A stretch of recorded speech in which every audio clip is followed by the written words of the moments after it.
Miks roostevaba teras ei roosteta?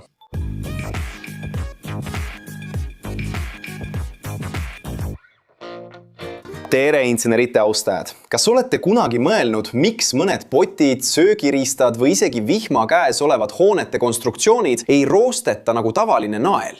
Vastus peitub ühes revolutsioonilises materjalis, roostevabas terases. Selle vastupidavuse taga on täpne keemiliste elementide kombinatsioon, nähtus nimega passiivsus ning peaaegu juhuslikult toimunud avastuse lugu.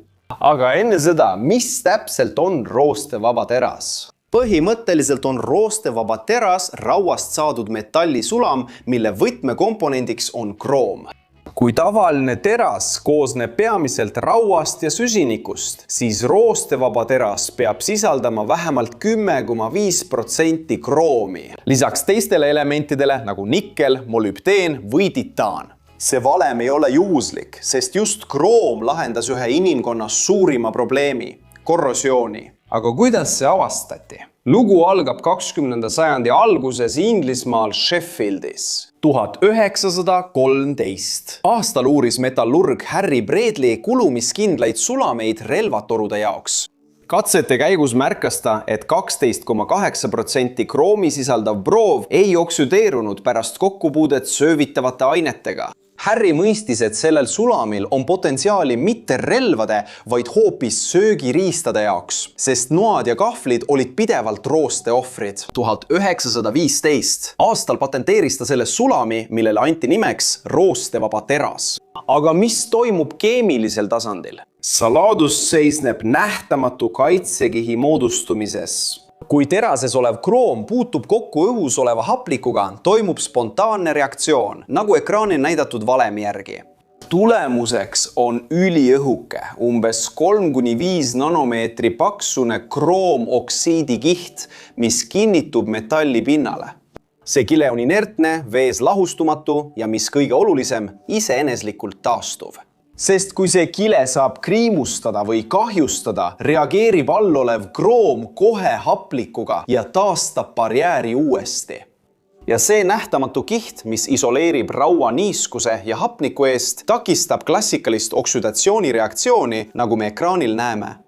Kus? See viimane ühend on tavaline raud 3-hüdroksiidist rooste, mis on poorne ja hakkab kigistuma, paljastades uusi kihte söövitavale rünnakule. Kui roostevaba teras on vastupidavuse ja innovatsiooni sümbol, siis samade omadustega karjäär on paljude inimeste unistus. Aga kuidas roostevaba teras toodetakse? Protsess algab elektri- või baasoksiidahjudes, kus raud, toorraud, terase vanametall ja sulamid sulatatakse. Umbes 1600 kraadi Celsiuse juures vähendatakse süsinikusisaldust ning lisatakse elemente nagu kroom ja nikkel. Kriitiline etapp on vaakumdeskarboneerimine, mis eemaldab lahustunud gaasid, et vältida materjali rabedust. Seejärel sulam tahkestatakse valuplokkideks või kuum ja külm valtsitud plaatideks ning neid töödeldakse termiliselt, et kohandada mehaanilisi omadusi. Lõpuks tugevdab passiivimine lämmastikhappega kroomoksiidikihti, kuid lisaks kroomile on olulised ka teised koostisosad. Mikel stabiliseerib austeniitse kristallstruktuuri, parandades plastsust ja vastupidavust hapetele, protsendiga 8–10%, näiteks terases American Iron and Steel Institute 304.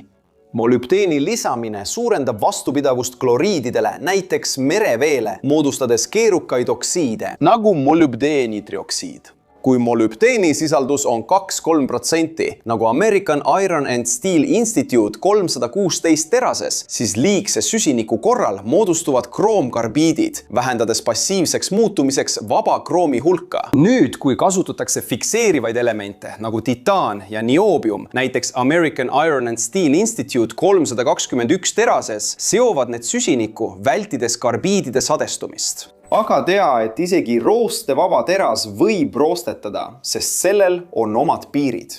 Keskkondades, kus on kontsentreeritud kloriide, näiteks soolatud basseinides või rannikualadel, võivad kloriidioonid tungida kroomoksiidi kile sisse ja muuta teatud kohad passiivseks, põhjustades seda, mida nimetatakse punktkorrosiooniks või aukkorrosiooniks. Või kui keevitada valesti, võib kuumus moodustada kroomkarbiide terade servades, kurnates kohalikku kroomi ja põhjustades terade vahelist korrosiooni. Seetõttu on õige sulami valimine ülioluline.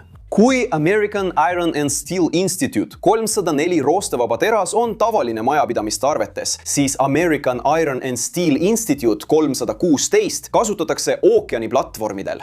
Aga mis on selle leiutise pärand? Alates kirurgilisest skalpellist kuni tuumareaktorini on roostevaba teras revolutsiooniliselt muutnud kriitilisi valdkondi. Meditsiinis võimaldab selle biokompatibilisus tänu passiviseerimisele turvalisi implantaate.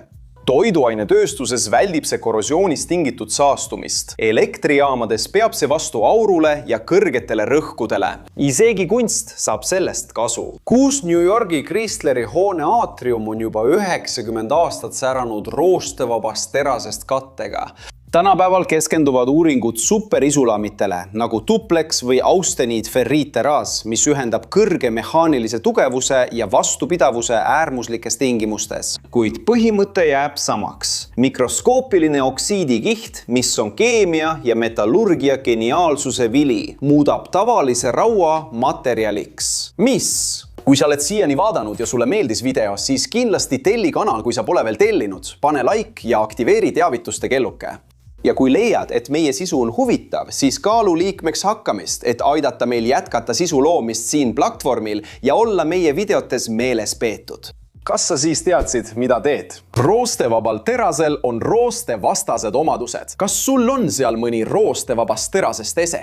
Jäta siia kommentaaridesse, ma tahan teada.